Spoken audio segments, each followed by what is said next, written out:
என் வாழ்க்கை தத்தளித்துக் கொண்டிருக்கிறது, யார் என்னை கரை சேர்ப்பார் என்று அழுது கொண்டிருக்கும் ஆத்மாவே, இன்று கர்த்தர் உங்களுக்கு சொல்லுவது இதோ, தத்தளிப்பின் பாத்திரத்தை உன் கையிலிருந்து நீக்கி போடுகிறேன். ஏசாயா 51:22. 276 பேரோட பவுல் கப்பல்ல பிரயாணம் பண்ணிட்டு இருந்தார். நடுக்கடல்ல புயல், காற்று, மழை, கப்பற்சேதம், எல்லாரும் உயிர் பிழைப்போன்ற நம்பிக்கை இழந்து தத்தளிச்சிட்டு இருந்தாங்க.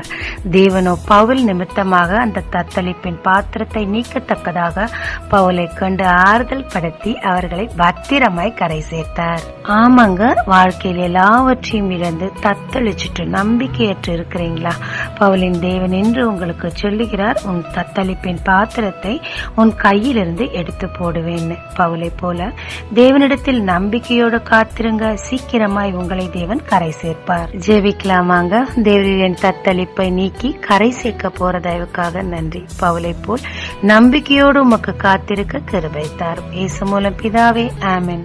இயேசு கிறிஸ்துவின் நாமத்தில் இந்த நாளில் உங்களை ஆசீர்வதிக்கும் ஜீசஸ் விஷன்.